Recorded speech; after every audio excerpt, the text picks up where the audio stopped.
ሐዋርያት ሥራ ምዕራፍ 9 ከ32 ጀምሮ ያለውን እስከ መጨረሻ ያለውን ነው እናጠናው። ሉቃስ ሐዋርያት ሥራ ምዕራፍ 9 ከቁጥር 9 ጀምሮ ከምዕራፍ 9 ከቁጥር 32 ጀምሮ እስከ መጨረሻ ያለው ይሆናል። ገዢ ርዕሱ ለአሕዛብ የመጀመሪያው የወንጌል ሚሽን በዚህ ማዕቀፍ ውስጥ ነው የምናጠናው። የመጀመሪያው የሐዋርያው ጴጥሮስ ለአሕዛብ ያለው የወንጌል ተልእኮ ነው የምናጠናው። ርዕሱ ሁለንተናዊ ፈውስ በእኔ እንዴት ይሆናል በሚል ነው የምናጠናው። ሁለንተናዊ በስጋም በነፍስም ማለት ነው። ሁለንተናዊ ፈውስ ታውቃላችሁ፣ ወንጌል ኢሮፕ ሲገባ ኢኮኖሚው ራሱ የተነቃቃው ከወንጌል ጀምሮ ነው። ስለዚህ ጳውሎስ በፊልጵስዩስ ወንጌል ጀመረ። ኢሮፕ ብዙ ፋብሪካዎች ተከፈቱ፣ ብዙ ኢንቨንት ፈጠራዎች ተደረጉ። የማሽን የፕሪንቲንግ ማሽን፣ የመብራት፣ የምን ታውቃላችሁ። ወንጌል አይምሮን ብሩህ ስለሚያደርግ ሰዎች ከጣዖት ስራ ስለሚድኑ እና መንፈስ ቅዱስ ኢንላይትመንት ይሰጣቸዋል እና የነፍስ መዳን ብቻ ሳይሆን የስጋን ብልጥግና ይመጣል። ስለ ብልጥግና ወንጌል ሳይሆን መስበከው፣ ነገር ግን የክርስቶስ ወንጌል ስጋንም መንፈስንም እንዴት እንደሚፈውስ ለማመልከት ነው ዛሬ የምናጠናው። አንዳንዴ አገራችን ከኢሮፕ ቀድሞ ወንጌል ገብተዋል። ድህነቱ ግን ጥልቅ ነው። ለምን? እና ወንጌል ነፍሴን ለማዳን ብቻ ነውን? በስጋይ ላይ ፈውስ አያደርግምን? ጤናዬ ተፈውሶ አጋንንቶች ለቀው ሰዎች ሁሉ ልማት እና ብልጥግና ቢሆንስ የወንጌል ባህሪ እንዲህ ነውን? ዛሬ እናጠናለን ማለት ነው። ይሄ በሐዋርያቱ ሥራ የተቀጣጠለ ወንጌል እንዴት ከተማን ከስጋዊ በሽታ ደግሞ ከነፍስም ኃጢአት እያነጻ እንዴት እንደሚያበዛቸው ነው የምናጠናው። ርዕሱ ሁለንተናዊ ፈውስ እንዴት ይሆናል በሚል ነው። ክፍሉ ሐዋርያት ሥራ ምዕራፍ 9 ቁጥር 32ን በጌታ በኢየሱስ ስም አነባለሁ። ጴጥሮስም በየስፍራ ሁሉ ሲዞር በልዳ ወደሚኖሩ ቅዱሳን ደግሞ ወረደ። በዚያም ከ8 ዓመት ጀምሮ በአልጋ ላይ ተኝቶ የነበረውን ኤንያ የሚሉት አንድ ሰው አገኘ። እርሱም ሽባ ነበር። ጴጥሮስም ኤንያ ሆይ ኢየሱስ ክርስቶስ ይፈውስሃል፣ ተነስ ለራስህም አንጥፍ አለው። ወዲያውም ተነሳ። በልዳና በሳሮናም የሚኖሩ ሁሉ እርሱን አይተው ወደ ጌታ ዞር አሉ። በኢዮጴም ጣቢታ የሚሏት አንዲት ደቀ መዝሙር ነበረች፣ ትርጓሜውም ዶርቃ ማለት ነው። እርሷም መልካም ነገር የሞላባት ምጽዋት የምታደርግ ነበረች። በዚያም ወራት ታመመችና ሞተች። አጥበው በሰገነት አኖሯት። ልዳም ለኢዮጴ ቅርብ ናትና ደቀ መዛሙርት ጴጥሮስ በዚያ እንዳለ ሰምተው ወደ እነርሱ ከመምጣት እንዳይዘገይ እየለመኑ 2 ሰዎች ወደ እርሱ ላኩ። ጴጥሮስም ተነስቶ ከነሱ ጋር መጣ። በደረሰም ጊዜ በሰገነት አወጡት። መበለቶች ሁሉ እያለቀሱ ዶርቃ ከነርሱ ጋር ሳለች ያደረገችውን ቀሚሶችና ልብሶች ሁሉ እያሳዩት በፊቱ ቆሙ። ጴጥሮስም ሁሉን ወደ ውጭ አስወጥቶ ተንበርክኮ ጸለየ። ወደ ሬሳው ዞር ብሎ ጣቢታ ሆይ ተነሽ አላት። እርሷም ዓይኖቿን ከፈተች። ጴጥሮስንም ባየች ጊዜ ተቀመጠች። እጁንም ለእርሷ ሰጥቶ አስነሳት። በቅዱሳንና መበለቶችንም ጠራ። ሕያውም ሆና በፊታቸው አቆማት። ይህም በኢዮጴ ሁሉ የታወቀ ሆነ። ብዙ ሰዎችም በጌታ አመኑ። በኢዮጴም ስምዖን ከሚሉት ከአንድ ቁርበት ፋቂ ጋር አያሌ ቀን ኖረ። እንጸልያለን ጌታ እንዲያስተምረን። ጌታ ሆይ ቃሎች ውስጥ ብዙ ሕይወት ያላቸው ብርሃኖች አሉ። አቤቱ ጌታ ሆይ ቃልህ ነፍስ ዕውቀት የሌላት ትሆን ዘንድ መልካም አይደለም እንደተባለ ነፍሳችን ሰማያዊ ዕውቀት ትሻለች። አምላካችን ሆይ ያም ከሰማይ የወረደ እውነተኛ እንጀራ ቅዱስ ቃልህ ነው። ዛሬ በቃልህ ብርሃን በነፍሳችን ላይ እንድታበራ ለምን እንደምንኖር እንዴት እንደምንኖር ጌታ አደራረግን እንድትገልጥልን የተጠማኑም ክብርህ ይፈጥንና ያገኘን ዘንድ በጸጋ እርዳን። ስለሚኖረን ጊዜ ሁሉ ክብር ለአንተ ይሁን። በኢየሱስ ስም ብለህ ስማን። አሜን። ለሁለንተናዊ ፈውስ በጴጥሮስ ሕይወት ነው የምናየው። የመጀመሪያው ጴጥሮስ ለአሕዛብ ወንጌል ለመስበክ ያልተለማመደው ልዩ ክብር የተገለጠበት ነው ይሄ። እና ጴጥሮስ ታውቃላችሁ ለጳውሎስ በገላትያ 2:8 ላይ እኔ ለአሕዛብ ወንጌል እንድሰብክ ኢየሱስ አስነሳኝ፣ ጴጥሮስ ደግሞ ለተገረዙት ይላል። እና ጴጥሮስ የተጋውም የሰበከውም ለተገረዙ በምድር ሁሉ ለተበተኑ ለአይሁድ ነው፣ ለአብርሃም ሰዎች ማለት ነው። እና ጴጥሮስ ያምርበታል ለጂው ሲሰብክ። እና ጳውሎስ ግን አይችልበትም። ታውቃላችሁ አንዴ ነው የሞከረው፣ በሩን ዘጉበት፣ ሊገነጣጥሉት ከበቡት። እና እነ እስጢፋኖስ ተገለው በምድር ሲበተኑ እነ ጴጥሮስ ግን በዛው በኢየሩሳሌም ነበሩ፣ ምንም አላረጓቸው። ይገርመኛል። እና የተሰራው ለአይሁድ ሕዝብ ስለሆነ እንዴት እንዲሰብካቸው የአይሁድን አእምሮ ለመማረክ የተቀባ ነው ጴጥሮስ። ጳውሎስን አሕዛብ ጋር አምጡት፣ ግሪክ ሮማን ጋር አስቀምጡት። አስገራሚ ነው እሱ ደግሞ ስጦታ። እና ጴጥሮስ የተጋው እቅድም ያወጣው በተላከበት በአይሁድ ማህበረሰብ ነው። ኢቭን ከኢየሩሳሌም ውጪ ለተበተኑት በምኩራብ እየሄደ ወንጌል ይሰብካቸው ነበር። እና ለተሾመበት ቦታና ለተሾመበት ሕዝብ ነው ጴጥሮስ ብዙ ትጋት ያደረገው። እና የተሰጠኝ ርዕስ ሁለንተናዊ ፈውስ እንዴት ይሆናል የሰጧችሁ ርዕስ ቁጥር 1 ለተሰጣቸው ለጌታ ተልኮ የተሰጡ ደቀ መዝሙሮች ባሉበት ይሆናል። ይሄን ላብራራላችሁ። ሁለንተናዊ ከበሽታ እያዳንክ ከአጋንንት እያወጣ ነፍሳቸውንም እያዳንክ በነፍስም በስጋም ተአምራት ባንተ የሚሆነው በተሰጠ ተልኮ በጌታ ተልኮ ላይ የምትተጋ ደቀ መዝሙር ስትሆን ነው ማለት ነው።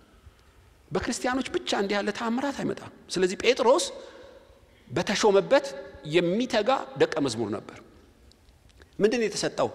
ስብከት ነው የተሰጠው፣ ፈውስ ነው የተሰጠው። እና ስብከት ነው የተሰጠው። ጴጥሮስ ለማን ነው የተሰጠው? ለተገረዙት ለአይሁድ ነው። ገብቶታል። ስለዚህ ተልኮን ያውቃል፣ እነማ ላይ ኢንቨስት እንደሚያደርግ ያውቃል። ጴጥሮስ እቅድ አውጥቶ የተጋው ከአምላኩ በተሰጠው ተልኮ ላይ ነው ማለት ነው። የግል ምቾቱን ለዚህ ሲል ትቷል። እና በእነዚህ በልዳ በተባሉት በተለይ በቁርበት ፋቂው በስምዖን ቤት በባህር ዳርቻው አያሌ ቀን ኖረ። እና ሚስት አለው ጴጥሮስ እንደምታውቁ። ቁርበት ፋቂው ስምዖን ማን ነው? እና በሬ ወይ በግ እያረዱ እንደ ሌጦ እየሰሩ ቁርበታቸውን እንደ ቆዳ ልብስ ወይም እንደ አቁማዳ እያደረገ የሚሸጥ ሰው ነው። ለምን በወንዝ ዳር ሆነ? ቁርበት ፋቂው ስምዖን ብዙ ውሃ ስለሚያስፈልግ ብቻ ሳይሆን አይሁድ ከሞተ ሰው እንስሳ ጋር የተነካካ እርኩስ ነው ስለሚሉ ከሰዎች ርቆ በታላቁ ውቅያኖስ ዳርቻ ነው ስምዖን ያለው። ለምን? የረከሰ ነገር በቤቱ አለ። ብዙ በድን ይነካል፣ ብዙ የሞተ ነገር ይነካል፣ ብዙ ከደም ጋር ንክክ ያለው እና በጥግን የኖረው። ስለዚህ ሐዋርያው ጴጥሮስ ታውቃላችሁ ለአይሁድ ስርዓት ቀናተኛ የሆነው ጴጥሮስ ብዙ የረከሰ ነገር ያለበት ቁርበት ፋቂው ስምዖን ቤት አያሌ ቀን ኖረ። ይገርመኛል። ወደ ቄራ ብትሄዱ ይገባችኋል እዛ መኖር ምን ማለት እንደሆነ። ብዙ የሚሰነፍጥ ነገር አለው ከታረዱ እንስሶች አካባቢ መኖር። ስለዚህ ጴጥሮስ ሚስትና ቤት ያለው ስለ ወንጌል ሲል የመሰጠቱን ጥግ ነው የምታዩት። እና ከቦታ ቦታ ይዘዋወራል። ቁርበት ፋቂው ቤት አያሌ ቀን ይኖራል። ወንጌል ይሰበክ እንጂ ተልኮን ለመፈጸም የሚተጋ ነው ማለት ነው ጴጥሮስ። ስፍራውንም እንዲያውም አልቀየረም። ትዝ ይላችኋል ቆርኔሌዎስን ወንጌል ሰብኮታል። ሚሊዮነር ነው እኮ ቆርኔሌዎስ። ጣቢታን ከሞት አስነስቷታል። በኋላ እናያለን። ኤንያ የተባለውን ፈውሶታል። እንደዚህ የሚፈውስ ጸጋ ካለ የባለጠጎች በር ይከፈትልሃል። ስለዚህ ጴጥሮስ ምቾት የሚመራው ሳይሆን ተልኮ የሚመራው ሰው ነው ማለት ነው። ከቁርበት ፋቂው ስምዖን ይልቅ ቆርኔሌዎስ ቤት እኮ ቢኖር ይቀለዋል። ብዙ ባለጠጎች አሉ በዚህ ምድር። በኋላ እናጠናዋለን። በኢዮጴ በልምላሜ የበለጠገች እነ ሳሮና የሚባል በብሉይ ኪዳን በመሐሊ ላይ የተጠቀሰችው ከተማ እጅግ የለመለመች ነች። እና ብዙ ባለጠጎች አሉ። ምድሪቱ ይመቻል። ጴጥሮስ ግን በባህር ዳርቻ በማይመች ሰው ቤት ውስጥ አለ። ይሄ የሚያሳያችሁ ተልኮን ለመፈጸም የሚተጋ ደቀ መዝሙር ባለበት ሁለንተናዊ ፈውስ ሊሆን በደጅ መንፈስ ቅዱስ ቀርቧል ማለት ነው። እና ትጋት እቺ ጣቢታ ዶርቃ ትባላለች እና ሁለት ስም ነው ያላት ጣቢታ የአይሁድ ስሟ ይመስለኛል ዶርቃ የግሪክ ስሟ ይመስለኛል ትርጉሙ ፈጣን ሚዳቋ ማለት ነው የምታምር ቀልጣፋ ማለት ነው የስሟ ትርጉም እና ኢዮጴ በብዙ ነገር የታወቀች ነች ጣቢታ ዶርቃ ያለችበት እና ወደብ አላት እቺ ከተማ ኢዮጴ ነጋዴዎች አሏት መናኸሪያ አላት እና የረቢ ትምህርት ቤት አላት አሁን ትልቁ አውሮፕላን ማረፊያ እስራኤል ያለበት ቦታ ነው እና ብዙ የተነቃቃች ከተማ ነች ቢዝነስ ማኖች ብዙ አሉባት እና እቺ ሴትዮ የጨርቃ ጨርቅ ፋብሪካ አይኖራት ባላቅም ባለጠጋ እንደሆነች ይመስለኛል እና አላገባችም ገና ብላቴና ነች ግን በመስጠት የተባረከች ነች ልክ እንደ ሚዳቋ ታውቃላችሁ ሚዳቋ የሚስት ጡት ያርካህ እንደ ሚዳቋ የሚል ምሳሌ ላይ አንብቤያለሁ በጣም የምታምር ቀልጣፋ ነች እንደ ሚዳቋ ፈጣን አንደበት አለው የተባለለት አለ በብሉይ እና እቺ የሚዳቋ ምሳሌዋ የምታረካ ፍጥነት ያላት ፍሰት ያላት ቀልጣፋ እንደማለት ይሆናል ልክ እቺ ዶርቃ ወይም ጣቢታ ልክ እንደዛ አይነት ሴት ነች ሆሎም በመትኖርበት ቦታ እንደ ጴጥሮስ መስበክ አይደለም ስጦታዋ እንደ ጴጥሮስ መፈወስ ስጦታ የላትም ግን በተልኮዋ ጌታ በሰጣት ተልኮ ላይ ትጋት ታሳያለች ምንድነው ተልኮዋ ለድሆች በድቁና ማገልገል ነው እሷ ተልኮ ደግሞ እና በኢዮጴ ያሉትን መበለቶች በሙሉ አሻራዋ በየቤታቸው አለ እና እየሰራች ልብስ ታለብሳቸው ነበር እና ምናልባት እየሰፋች ታለብሳቸው ነበር ምላሽ አትፈልግም ለይሉኝታ ማለት ውለታ ለማዋል ወይም ለመታወቅም አይደለም የተሰጠች በመልካም ነገር ሁሉ የተመሰከረላት ነው ነው መጽሐፉ ምን ይላል ቁጥር 36 ላይ በኢዮጴም ጣቢታ የሚሏት አንዲት ደቀ መዝሙር ነበረች ትርጓሜውም ዶርቃ ማለት ነው እርሷም መልካም ነገር የሞላባት እንደ ጄነራል ሆስፒታል እንደምትሉት ነው የሁሉ አይነት ህክምና ያለባት መልካም ነገር የሞላባት አንዱን እንደነቁጣ አውጥቶ ነው ሉቃስ ይጻፈልን ለመበለቶች ምጽዋትና ልብስ ማልበስ ብቻ አይደለም ብዙ መልካም ነገር አላት እና ደቀ መዝሙር የሚል ስም አላት ምእመን አይደለችም እና እቺ ጣቢታ ወይም ዶርቃ የተባለችው እንደሚዳቋ ፈጣን ነበረች ትጋቷ በእንድነው እግዚአብሔር በሰጣት ነው ምንድነው የሰጣት ለድሆች መመጽወት ነው ለሁሉም መሆን አይችልም ኢቭን ባለጠጎች ካልተሰጣቸው አይችሉም ታውቃላችሁ ልዩ አይነት የመስጠት ስጦታ አላት ሳታገባ ብላቴና ሆና ከተማውን ከጴጥሮስ እኩል ነው ያነቃነቀችው እሱ በስብከት እሷ በድቁና እንዲያውም ሌላ የተሰጠው ሰው ታውቃላችሁ ቁርበት ፋቂው ስምዖን ምጽዋት አልተሰጠውም እንደ ዶርቃ አይደለም ስብከትና ጸሎት አልተሰጠውም ለሱ የተሰጠው ምንድነው እንግዳ ተቀበልበሉት ትገረማላችሁ ጴጥሮስም ይላል መጨረሻው ላይ በምዕራፍ 9 መጨረሻ ላይ ስምዖንም በኢዮጴም ስምዖን ከሚሉት ከአንድ ቁርበት ፋቂ ጋር አያሌ ቀን ኖረ ስምዖን ቁርበት ፋቂው ስምዖን አያሌ ቀን ቤቱ ለማደር አትሰለቹትም ፊቱ ራሱ ዌልካሚንግ ፊት ነው ያለው ከሌማቱ እንጀራ ብትቆርሱ አትሰቀቁ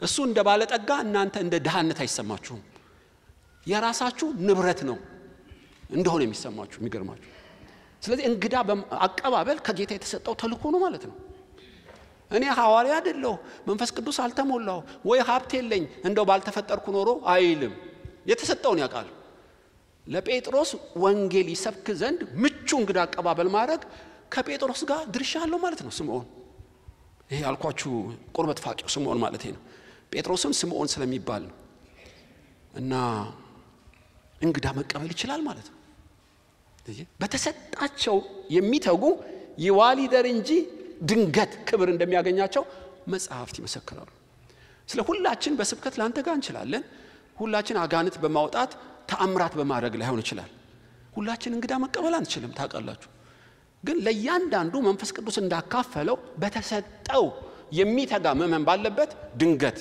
ክብር ይገለጣል በማንና እንዴት እንደሚገለጥ ባናቀም መገለጡ ግን አይቀርም ትዝ ይላችኋል አብርሃም እንግዳ ተቀባይ ነው አስደናቂ ነው እና ኦርና የተባሉ አሉ አሕዛብ ዳዊትን ከሩቅ ሲያየው ሰገደለት እና በርሄን ስጠኝ ሲለው መሬቱን ሙሰደው አለው። ሰለሞን ቤተ መቅደስ የሰራው በኦርናው ድማ ላይ ነው። እስራኤላዊ አይደለም ኦርና።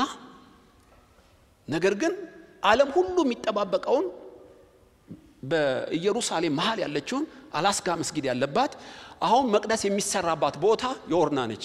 በብሉይም በአዲስም ስሙ ተጽፏል ኦርና። እና በተሰጠው ያለማልመጥ ሲተጋ ከዳዊት ጋር ተገናኘ ከንጉስ ጋር። በኦርናው ድማ ላይ ሰማይ ተከፍቶ የእግዚአብሔርን ድምጽ ሰምቷል ኦርና። ቃሉ የመጣው ለዳዊት ነው፣ ኦርናም ተካፋይ ነው። አየ ስለዚህ እኔ እስራኤላዊ አይደለሁም፣ የበረሃ ወይራይ ነኝ። እኔ አልተቀባሁም በሳሙኤል፣ እኔ የብሉይ ኪዳን ዕውቀት የለኝም፣ መዘመር አልችልም አትልም። በተሰጠ በፍጹም ልብ በመሰጠት ካገለገልክ ድንገት ክብር ይገለጣል። ሁለንተናዊ ክብርን ይዞ መንፈስ ቅዱስ እንዴት ይገለጣል? ከጌታ በተቀበልከው ነገር ትጋት ስታሳይ ነው። ስለዚህ ጴጥሮስ ምንድነው የተሰጠው? ለአይሁዶች መስበክ ነው። አየ ስለዚህ ቤቱን ትቶ ቁርበት ፋቂ ሶመን ቤት መሄዱ፣ ከቦታ ቦታ እየተዘዋወረ ለጂው ወንጌል መስበኩ በጴጥሮስ ብቻ አይደለም ክብር የተገለጠው፣ በጣቢታም ነው። በኋላ እንመጣበታለን። ነቺ ጣቢታ ወይም ዶርቃ የተባለችው ስጦታዋ ምንድነው? ከጌታ ድቁና ነው።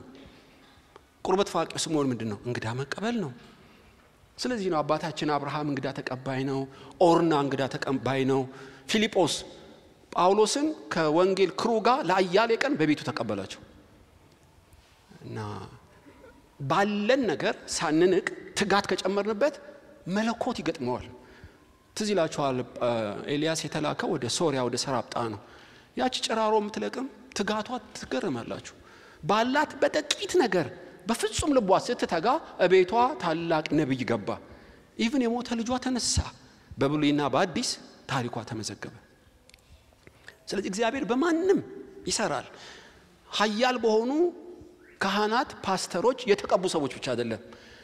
በሚተጉ ምእመናን በተሰጡ ደቀ መዛሙርት ሁሉ ኢየሱስ ክብሩን ይገልጣል።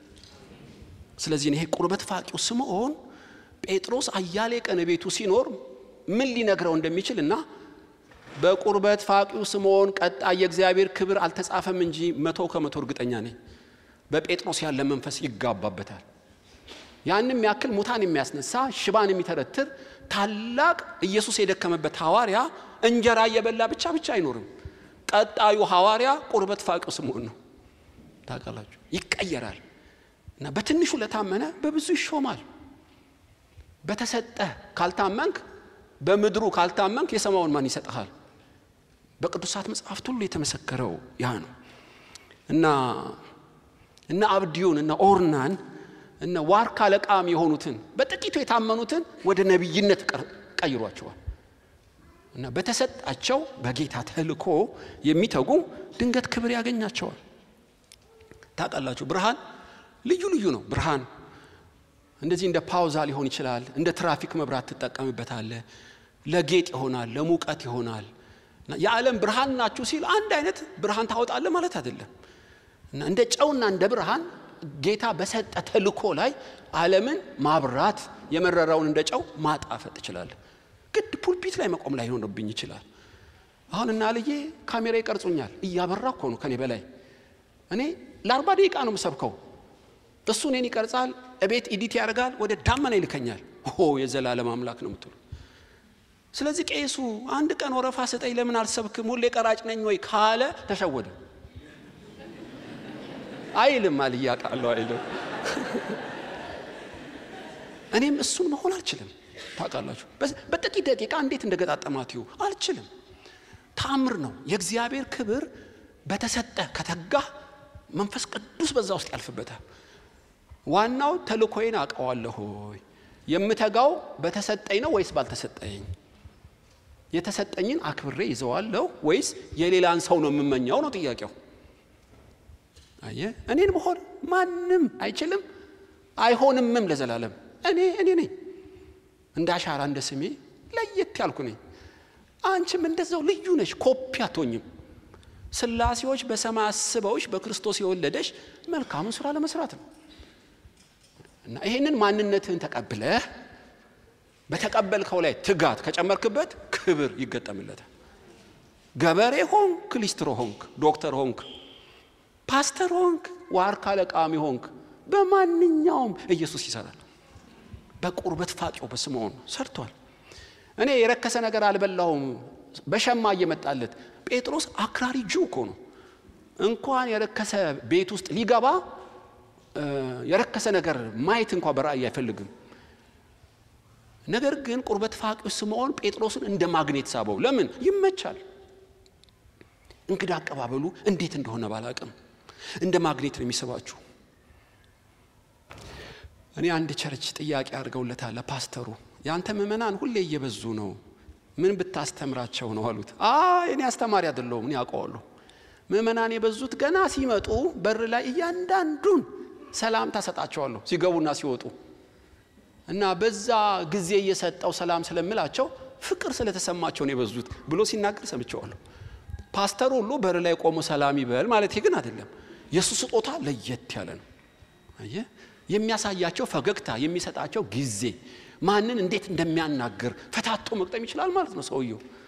እንግዳ አቀባበልም ቢሆን ለወንጌል ስርጭት በጣም አስተዋጽኦ አለው። የድቁና ስራም ቢሆን የስብከትና የፈውስም ቢሆን ማለት ነው። ስለዚህ ስውር ሐዋርያዎች ስውር ትራምፔት መለከቶች አሉ እንደ መልህቅ በአደባባይ አታዩትም ግን ኢዮጴንና ያቺ የተባለችውን ስሮናን በወንጌል ያረሱት እነ ቁርበት ፋቂው ስምዖንም አሉበት እነ ጣቢታም አሉበት። ለነ ጴጥሮስ ምቹ መደላድል ሆኑ ማለት ነው። ብዙዎች በሀብታቸው በኢዮጴ ሲወዳደሩ ጣቢታ ግን ድሆችን በማካፈል ነው የምትተጋው። እግዚአብሔር ተጠቅሞባታል። እቺ ሴት በገማልያ እግር ስር ላትማር ትችላለች በእውነት። ቁርበት ፋቂው ስምዖን ማንም ተቀባይነት ላይ ሰጠው ይችላል። ከማህበረሰቡ ያገለለው ሊሆን ይችላል። ነገር ግን እግዚአብሔር በሰጠው ነገር ሳይንቃት ስለተጋ መለኮታዊ አሰራር እንደ ሸማኔ ድውር ውስጥ አስከተተው። በመጽሐፍ ቅዱስ እስከ ምጽአት ላይፋቅ ህይወት መዝገብ ውስጥ ገባ። ስሙም ገባ ስራውም ገባ ማለት ነው።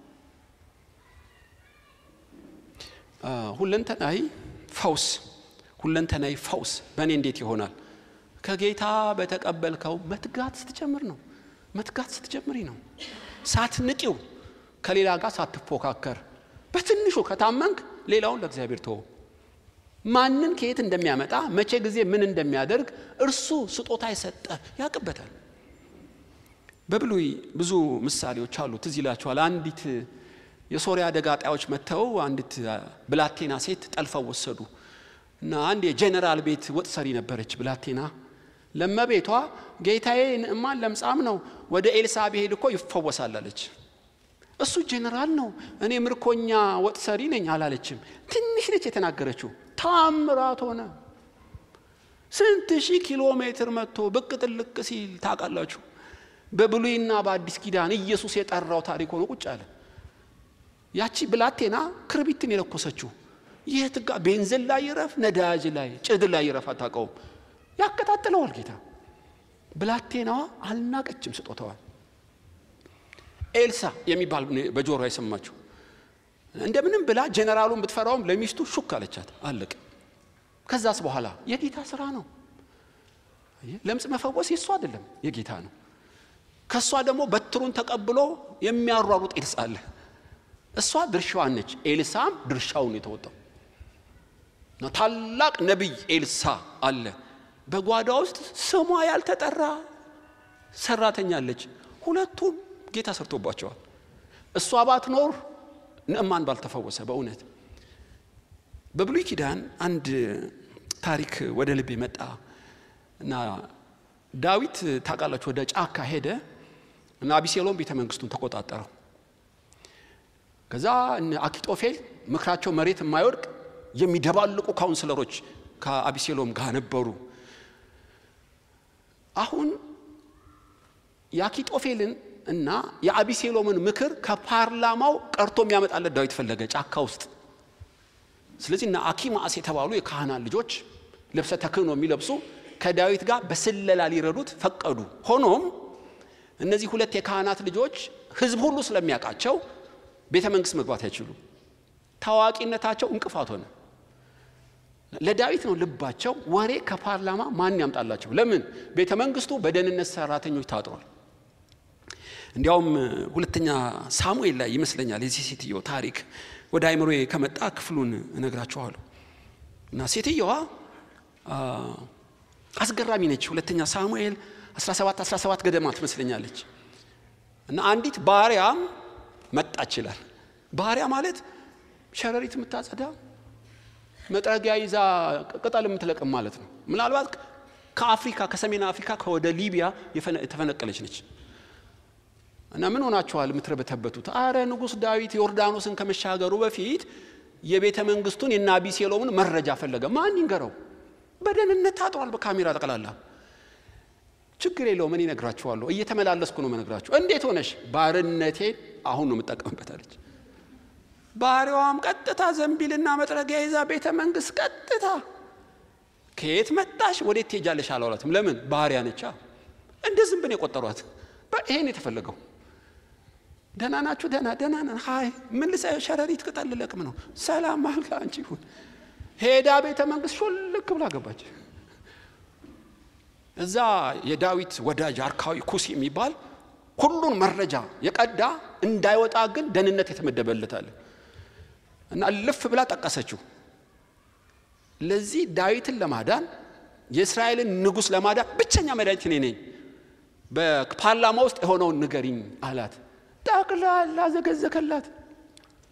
አኪጦፌል እንዲህ ብሎ እኔ እንዲህ ብዬ 12000 ሰው ተመርጦ ዮርዳኖስን ሳይሻገር ድባቅ ይከተት ሲባል ከዳን እስከ ቤርሳቤ ብሔራዊ ውትድርና ይታወጅ ብዬ እንዲህ ጠቅላላ ጨረስክ አለችው። ጨረስክ ተወለን ያለችው መጥረጊያዋን ይዛ እንደገና እልም ለዳዊት እየተመላለሰች ወዲያ ያጠገበችው።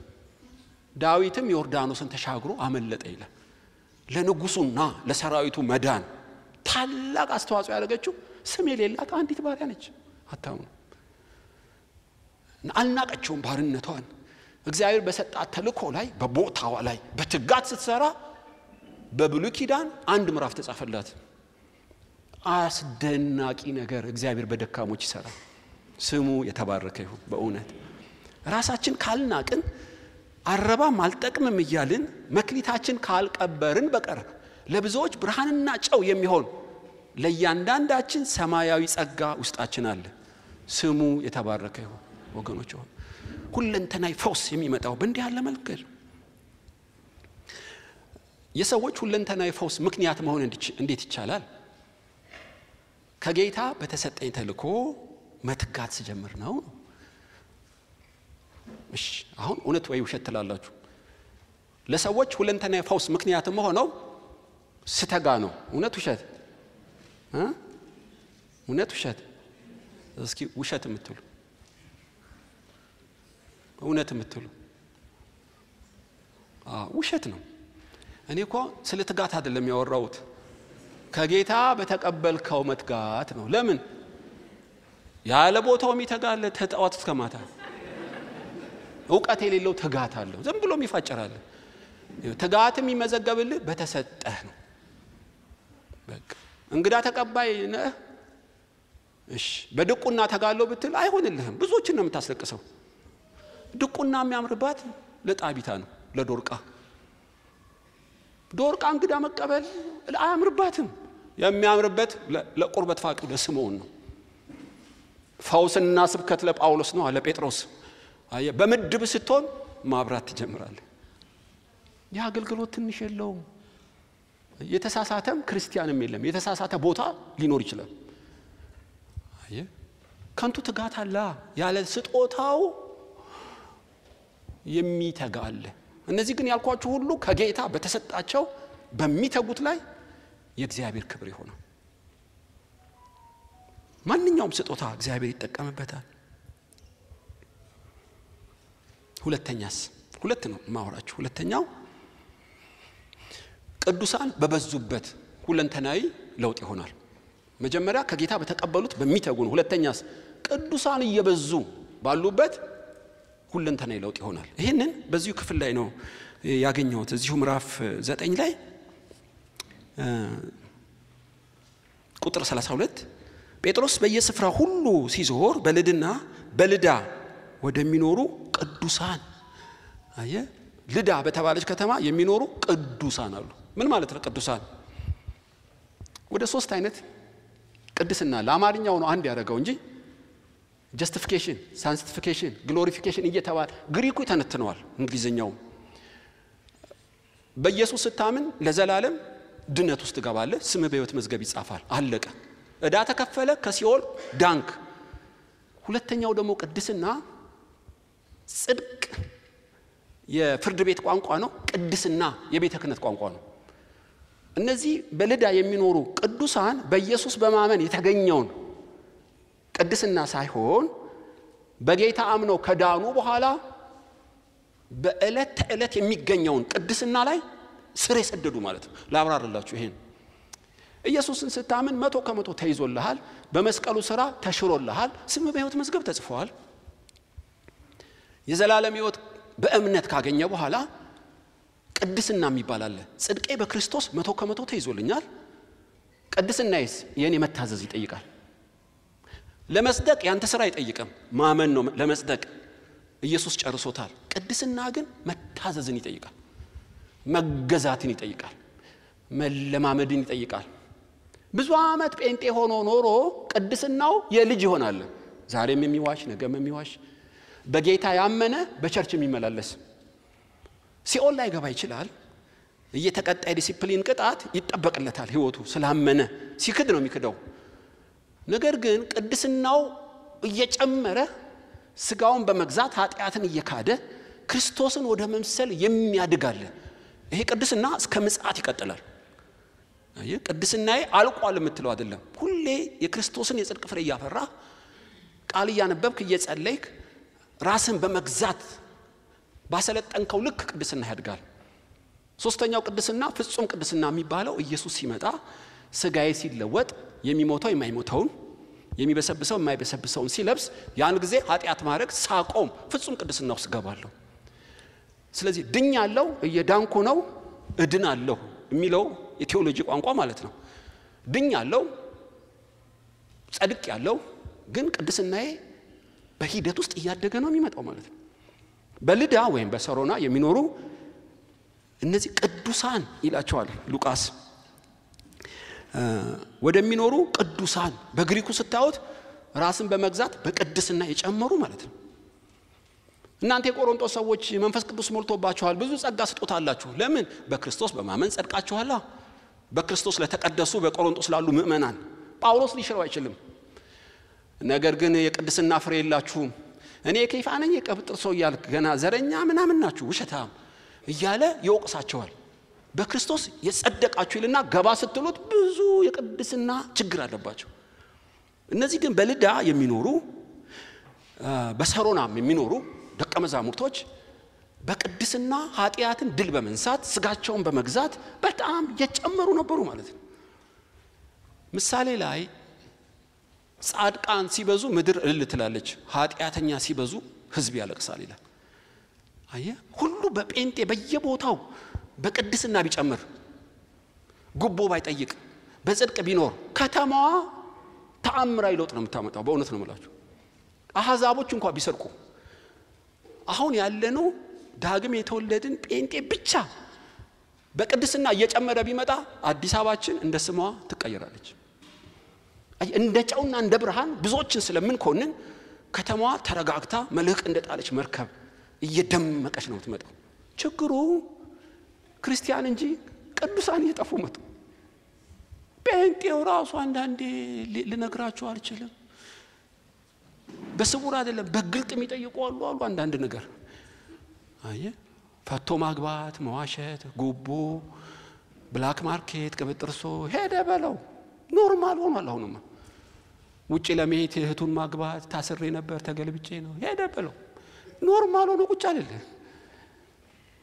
ምላስ ላይ ሆነች ወደ ህይወት ቅድስና ላይ እስከ ደም እስከ ማፍሰስ በጽድቅ የሚጨክኑ ጠፉ ስለዚህ ሁለንተናዊ ለውጥ ጠፋ እኔ ወንድሞቼን መኮንኔ ሳይሆን በሐዋርያቱ ዘመን ግን በልዳ የሚኖሩ ቅዱሳን ነበሩ አየ በየቀበሌው በየከንቲባው በየወረዳው እድር በለው በልዳ የሚኖር ሁሉ በቅድስና ስር የሰደደ ነው መንፈስ ቅዱስ ልክ አውሮፕላን ማረፊያ ቦሌ እንደሚያርፍ ቅዱሳን ባሉበት መንፈስ ቅዱስ ይመጣል አየ አጭበርባሪ ውሸታም ካሉ ጥጉን ቀስ ብሎ እዛች ጥግ ነው የሚቆመው። ክብር የለም። ስርዓት እየፈጸምክ ትገባለህ፣ ትወጣለህ፣ ይበላል፣ ትጠጣለህ፣ ለውጥ የለም፣ ክብር አታይም፣ ህይወት ስልችት ነው የሚል። ቅድስና ባለበት ሁሌ ክብር አለ፣ አዳዲስ ነገር አለ። እንደ ፀሐይ ብርሃን እየጨመርክ መንፈስ ቅዱስ እያስገረም ነው የምትመጣው። ስለዚህ በልዳን ቅዱሳን ይኖሩ ነበር።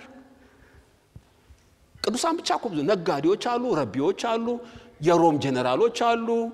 እና ቢዝነስ ቦታ ነው በጣም ቅድም እንዳልኳችሁ አበባ ያለበት ቦታ ነው።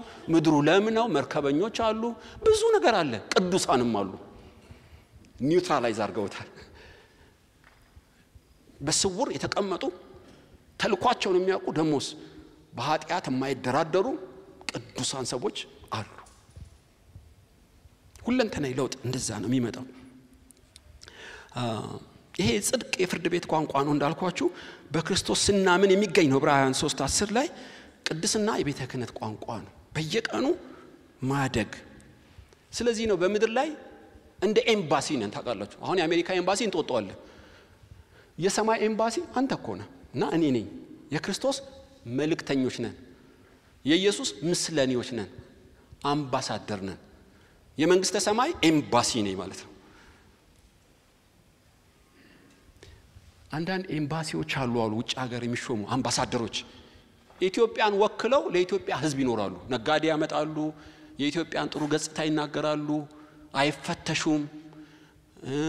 የመከሰስ መብትም ያላቸው አይመስለኝም፣ አላቀም። የፓርላማ ይሆን እነሱ ብቻ ብዙ ፕሪቪሌጅ አላቸው። ለምን? አምባሳደሩ ኢትዮጵያን ነው የሚወክለው። ፕሮቶኮሉን ይጠብቃል፣ አለባበስ፣ የትም መጠጥ ቤት አይገባም። ኢትዮጵያን ስለሚወክል በድርጊቱና በንግግሩ በጣም ተጠንቃቂ ነው። የኢትዮጵያ ወኪልና ገጽታ ነው ማለት ነው። ዳና ሰሮና ያለ አራ ብራዘር ነው የሚል በቃ መንፈስ ቅዱስ ተመቸው ማለት ነው። ቅዱሳን ነበሩ። ለተልኮ ስትሰጥ፣ ለተልኮ ስትተጋ ወይም ደቀ መዝሙር ስትሆን ማለት ነው።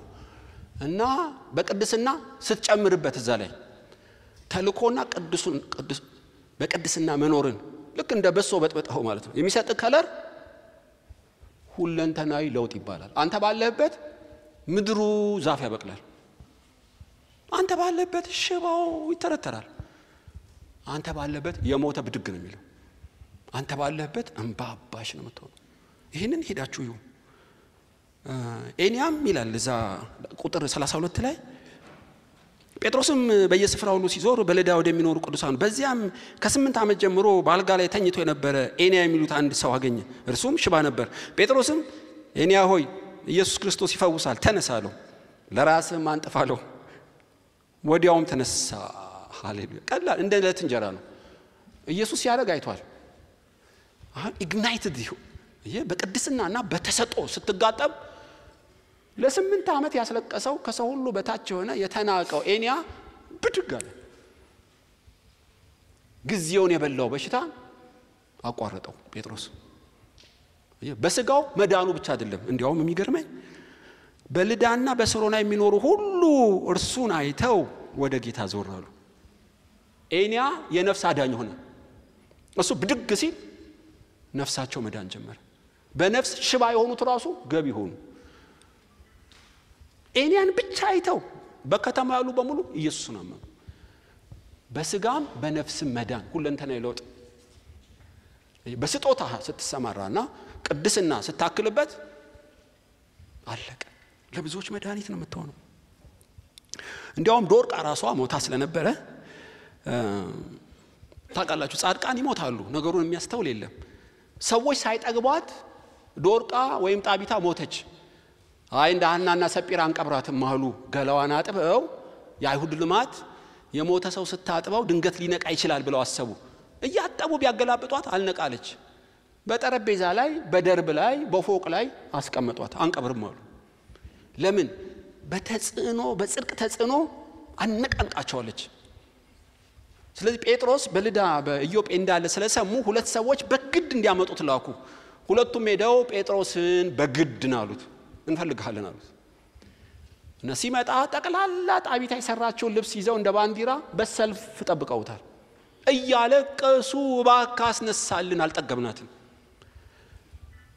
እኛ ሐዋርያቱ አለን፣ ዮሐንስ አለ፣ ያዕቆብ፣ ጴጥሮስ አለ። እቺ ጣቢታ ሞተች አልሞተች አይደለም፣ አልገባህም፣ ታስፈልገናለች፣ አስነሳልን አሉ። ጉልህ ክፍተት ፈጠረች። ይገርማችኋል። እና ጴጥሮስ ሁላችሁ ውጡልኝ አለ። ተንበርክኮ እንዲህ ያለ ተአምር ፈቃድ ይጠይቃል። ጌታ ሆይ እቺ ጣቢታ ታስፈልጋለች እንዴ? ታስፈልጋለች። ኦኬ፣ ካስፈለገች ሙታን ትንሣኤ ለማድረግ የምችልበት ኃይል ስጠኛለሁ። ሰጥቻለሁ አሉ። ጣቢታ ተነሽ አላት። ብድግ አለች። ይሄው ቃሉ እኮ እንደዛ ነው የሚለው። ጴጥሮስም ሁሉን ወደ ውጭ አስወጥቶ ተንበርክኮ ጸለየ። ወደ ሬሳውም ዞር ብሎ ጣቢታ ሆይ ተነሽ አላት። አይኗን ከፈተች። እንደ ቀላል እስክሪብቶ እንደ መጽሐፍ እኮ ነው። የኛ ተነስና አልጋና አንጥባክ። ጣቢታ ተነሽ ነው የምልሽ። ብድግ። መንፈስ ቅዱስ ይሰራ እንዲህ ነው። ትግል የለም። አየ እኛ ጋር አሉ አስከሬን አስቆፍሮ ተነስ ሲለው ፖሊስ ያዘው ሰው ነው ያቻለው። ባይ ተነስ ሰው አንደኛ አልጠየቀም፣ ሁለተኛ በሞራልና በጀብዱ ነው እንጂ ከሰማይ እንዲህ ያሉ ታላላቅ ተአምራቶች ፈቃድ ይጠይቃል። ለሰው ዝናና ለፌም አይደለም። እና ጣቢታ ስትነሳ የሆነውን ብታዩ በጣም አስገራሚ ነው። እርሷም አይኗን ከፈተች። ጴጥሮስም ባየች ጊዜ ተቀመጠች። እጁን ለእርሷ ሰጥቶ አስነሳት። ቅዱሳንም መበለቶችንም ጠራ፣ ሕያው ሆና በፊታቸው አቆማት። ይህም በኢዮጴ ሁሉ የታወቀ ሆነ። ብዙ ሰዎች በጌታ አመኑ። ብዙ ሰዎች በኤንያ መፈወስ፣ በጣቢታ ከሞት መነሳት። ታርጌቱ ያ ነው። መንፈስ ቅዱስ በሚሰራበት ጊዜ ጴጥሮስን ለማጉላት አይደለም፣ የተቀባ ሰው ተነሳ ለማለት አይደለም፣ ቢዝነስ ለመስራትም አይደለም፣ በእውነት በወንጌል ስራ አይደለም። ነገር ግን የኢየሱስ ስም ሙታንን እንደሚያስነሳ፣ ሽባን እንደሚተረትር፣ የሞተው ኢየሱስ ሕያው እንደሆነ ሲያዩ ብዙዎች ኢየሱስን ተቀበሉ። ታርጌቱ እሱ ነው፣ የፈውስ እንጂ እኮ ጣቢታ ከሞት ብትነሳም ተመልሳ ትሞታለች። ተመልሰው የማይሞቱት በፈዋሹ ጌታ ሲያምኑ ነው። በስጋም ዳኑ በነፍስም ዳኑ ማለት ነው። ቅዱሳን ባሉበት እንዲህ ያለ ነገር ነው የሚሆነው። ጴጥሮስ ፈቃዱን ጠየቀ። እሺ አሁን ጥያቄ አለኝ በእውነት ብዙ ስጦታቸውን የሚያውቁ ቅድስናም የሚጠብቁ ደቀ መዝሙር አሉ። እንደ ሐዋርያቱ ዘመን ፈውስ ለምን አይሆንም? ሁለንተናዊ ለውጥ በህይወቴ ለምን አልሆነም? የእግዚአብሔር ክብር የሚያመጣው የቱ ነው ጥያቄ። በኢየሱስ ዘመን በሽተኛ ሁሉ አልዳነም። በእነ ጴጥሮስም ዘመን ሽባ ሁሉ አልዳነም። የሞተ ሁሉ አልተነሳም። አየ ተልኮን ስታቅ በቅድስና ስትኖር ሁሉ በሽተኞች ይድናሉ፣ የሞቱ ሁሉ ይነሳሉ ማለት አይደለም። የእግዚአብሔር ክብር ይገለጣል ነው ያልኳችሁ እንጂ አንዳንዴ መፈወሱ ነው ክብር የሚያመጣው ወይስ እስከ በሽታው መሆኑ ነው? አነጋጋሪ ሊሆን ይችላል። እግዚአብሔር የነፍሳችን መዳን ግድ ስለሚለው አንዳንድ ጊዜ ሆን ብሎ የሚተው ነገር አለ ይመስለኛል። ከመወለዱ ጀምሮ ሽባ የሆነውን ይሁ ዓላማ አለው እግዚአብሔር እንደዛ ሲያደርግ። አንዳንድ ጉዳዮች አርነት አልወጣሁም ታስር ያለው የሚባሉ ቢመስሉም ላይሆኑ ይችላሉ። ምን ያውቃሉ? አንድ ወዳጄ በጣም ወዳጄ በቅርብ ወደ ጌታ ሄደ። ፓራላይዝ የሆነ ወዳጄ እኔን አስተምሮኛል። እንዲያውም ልጸልይልህ ሆይ ከዚህ በሽታ እንድትድን አልኩት። እንዳታረገው ተጠንቀቃለኝ። እኔ መሆኔን ስለማታቅ ነው። ተመችቶኛል አለኝ። ተፈውሼ ምን እንደነበርኩ ስለማቅ በዚህ ማንነቴ እግዚአብሔር ተጠቅሞብኛል፣ እፈልገዋለሁ፣ አትንካኛለኝ። 24 ሰዓት ይጸልያል ብላችሁ አለማጋነን ነው በእውነት። እና ዊልቸር ላይ ይቀመጣል፣ በጣም ይጸልያል፣ ከአፉ የሚወጣው ቃል ድንቅ ነው። ተመችቶኛል፣ ቄስ ስለኔ አትጨነቃለኝ። አየ ድኜ ነፍሴን ከማጣ እንዲሆኜ የዘላለም ሕይወት ባገኝ መርጬ ፈቅጄን ያልኩታል። ከጌታ ጋር ተናበናል፣ አትጨነቅለኝ ያለኝ። ወይ ጉድ! ስለዚህ ሰዎች ሁሉ ክብር አለ ማለት ሰው ሁሉ ከበሽታ ይድናል፣ ሰው ሁሉ ከሞት ይነሳል ማለት ሳይሆን በማንነትህ የእግዚአብሔር ክብር ይገለጣል። ያ እግዚአብሔር ክብር ምንድነው? ሰዎች ወደ ጌታ ይመጣሉ። ሽባም ሆንክ አንካሳም ሆንክ ከሽባነትህ አልተፈወስክም ማለት ክብር አይመጣም ማለት አይደለም። በማንነትህ ክብሩን ይገልጣል ማለት ነው እግዚአብሔር። ዋናው ሰዎች በነፍሳቸው እንዲድኑ። አንዳንድ ስራት ጠቃሚ ናቸው። ትዝ ይላችኋል ስምዖን ያዕቆብ 12 ልጆች ላከ። ዮሴፍም ስምዖንን አሰረው። ለምን አሰረው? ስለጨከነበት ነው አይደለም። ስምዖን መርደረር ነው። ከሌዊ ጋር የኤሞር ልጅ ሴኬምን በሰይፍ ስለት የጨረሰው ስምዖን ነው። አድመኛ ሰው ነው ስምዖን። ከሌሎቹ ለይቶ ስምዖንን ያሰረው ለጥቅሙ እንጂ ለጉዳቱ አይደለም። በእውነት ትህትናን ሊያስተምረው፣ ፍቅርን ሊያስተምረው፣ የሰው ዋጋ እንዲገባው ነው። ለእናንተ እስራት ይመስላችኋል፣ ሰማይ ግን ትምህርት ነው የሚለው። ለመሰልጠን ነው። ዮሴፍ ለምን ጉድጓድ ውስጥ ተጨመረ? ለምን ወህኒ ቤት ዘብጥያ ገባ? ስለተረገመ አይደለም። ጉዳይ ያለው እግዚአብሔር። ጴጥሮስ ዮሴፍ ከእስር ቤት ብታወጣው የግብፅን ጥበብ አይማርም። እግዚአብሔር በር የቆለፈበት ለጥቅሙ ነው። መቆለፍ ይመስልሃል እንጂ ለሚመጣው ክብር እግዚአብሔር ለዓላማው ይጨከናል። አንዳንዴ ዋናው በምንም ውስጥ ልሁን የእግዚአብሔር ክብር በእኔ እየተገለጠ ነው። ሰዎች ወደ ክርስቶስ እንዲመጡ ምክንያት ነኝ። ድንቅና ተአምራት ማለት እኮ ይሄ ነው በእውነት። እና ይሄንን የሞጊያ እባክህ በትር አንሳልኝ 3 ጊዜ ለመንኩት። ኖ በድካማ ኃይሌ ይገለጣል፣ ድጋሚ እንዳጠይቀኝ አለው። አፈትብ ሰው አይደለሁም እኮ ፍሉዌንትሊ መናገር አልችልም። እግዚአብሔር ሆይ ወደ ፈርዖን ከላከኝ ምላሴን ፈውስ። ኖ ሙሴ አልፈውስም። በመገለጥ ብዛት እንዳይታበይ ነውና እኔ አላቀም። ሙሴ አፈትብ አይደለም ኮልታፋ ነውና ክብር የለበትም ማለት አይደለም። ጳውሎስ የመውጊያ ብረት አልተነሳለትምና ሐዋርያ ማለት አይደለም። ታውቃላችሁ በማንነቱ የእግዚአብሔር ክብር ሰዎች በጌታ እንዲድኑና በማንነቱ ክብሩ ሲገለጥበት ማለት ነው። ሁለንተናዊ ፈውስ ግን ከቁስሌ መዳን ላይጠበቅብኝ ይችላል። የበለጠ የምጠቀመው የቱን በሆን ነው። ብዙም መማረው በየትኛው መንገድ ነው? እግዚአብሔር ነው የሚመርጥልኝ። አንዳንድ ችግሮች ጸሎትን ያሰለጥናል። አንዳንድ ችግሮች ወደ ጌታ ያቀርባል። መፈታት የመሰለ ከጌታ ሊያርቅህ ይችላል። እኔ አንድ ጀርመን በብስክሌት ሪከርድ የሰበረ ሰው ሲናገር ነው የሰማሁት። ተራራውን ሰነጠቀው አሉ። ተደርጎ ማያውቅ ነው። ጋዜጠኞች ሲጠይቁት እንዴት በዚህ ፍጥነት ወጣ ሲሉት ጢንዚዛውን ለመሸሽ ብዬ ነው አለ። ያባረረው ነበር አንተ ጢንዚዛ። ለአንተ ጢንዚዛ ነው ግን ሪከርድ ተሰብርበታል። ቸክሎ ጸሎት የሚያንበለብሉ አሉ። ክሩን ወደ ኋላ ስታጠነጥነው የሆነ መከራ አለ እንደ መርፊው የሚወጋት። ለጥቅምህ የጸሎት ዋሪየር እንድትሆን አንዳንዴ መከራ ያመጣብሃል። ልዩ ልዩ መከራ ሲደርስባችሁ እንደ ሙሉ ደስታ ቁጠሩት፣ ፍጹማንና ሙሉአን ትሆኑ ዘንድ ስራውን ይፈጽም የሚለው ያዕቆብ ለዚህ ነው። ከበሽታዬ መቼ ዳንኩና እንደኔ ያኮኔ እግሬ ያልተነምነ ሽባ እኮ ነኝ እኔ ቁርበት ፋቂ ነኝ፣ ሁሉ ጊዜ ቁርበት ፋቂ ነኝ ማለት የለብህም። በማንነትህ ያ የክርስቶስ ክብርና ሰዎች ወደ ጌታ የሚመጡ ከሆነ እሱ ነው እኮ ክብር፣ ሁለንተናዊ ፈውስ እሱ ነው። ግድ ቃል በቃል ከህመሜ መዳን ላይሆን ይችላል።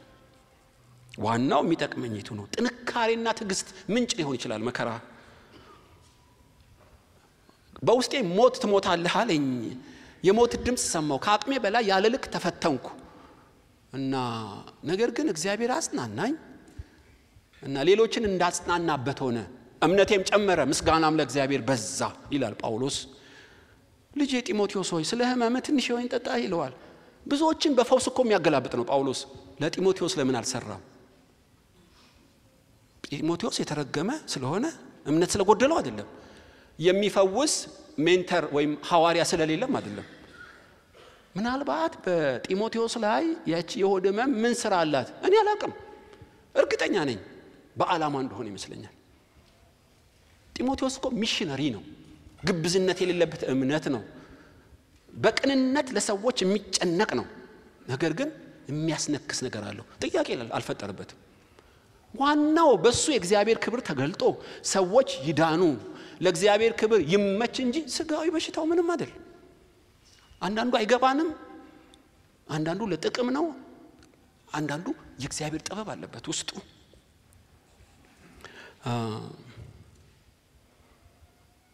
ወገኖች ሆይ ዛሬ ሁለንተናዊ ፈውስ እንዴት በእኔ ይሆናል? ሁለት ነገር ነው ያካፈልኳችሁ። ከሰማይ የተሰጠን ተልኮ ስታውቅና በቅድስና እየጨመርክ ስትመጣ አንተ ባለህበት ሁሌ ክብር አለ፣ ሁሌ ክብር አለ። በዚህ ጉባኤ እኔ ሽባ ነኝ የሚል ሰው አለ? እኔ እኮ ሞቻለሁ እንደው አልሞትኩም እንጂ እንደ ጣቢታ የሞትኩ ነኝ የሚል ሰው አለ? ለመቅበር አትቸኩል ብራዘር። እንደ ተቀጠቀጠ ሸምበቆ እንደሚጤስ ጧፍ እኮ ነኝ። እንደ ቁርበት ፋቂው ስምዖን እንደው እንደ ቁርበት አልልም እንጂ ምንም እኮ ከሰው ጋር የሚያኖር ባህር የለኝም ትላለህ። አየ ጴጥሮስ ሳይሆን መንፈስ ቅዱስ ይመጣል። በማንነትህ ክብር ይገለጣል። በእውነት በኤንያ ክብር የተገለጠ ባንቺ ይገለጣል። በቁርበት ፋቂው ስምዖን ክብር እንደተገለጠ ባንተም ይገለጣል። በቅድስናና በተልኮ ትጋ እንጂ እግዚአብሔር በወደደው መንገድ ክብሩን ይገልጣል። የዛሬው መልእክት እኮ ታምራት ይሆናል፣ ለመዳን ምክንያት ትሆናለህ። ግድ እንደ ኤንያ መስበክ ላትችል ይሆናል። እንደ ጴጥሮስ ተልኮ ነው ወቅ ቅድስና ጨምርበት እንጂ ጌታ ኢየሱስ በእኛም ይሰራል። ሽባ ነኝ፣ ሰው ንቆኛል፣ አልተማርኩም፣ አላገባሁም፣ አረባም ልንል አይገባም። ህመምተኛ ነኝ፣ ብዙ አስነካሽ ነገር አለኝ ማለት አትችልም። እግዚአብሔር በስምዖንም በጣቢታም በጴጥሮስም የሰራ ኢየሱስ በእኔና በእናንተም ይሰራል። በምንም ሁኔታ ውስጥ እንሆን ኢየሱስ ክብሩን ይገልጣል።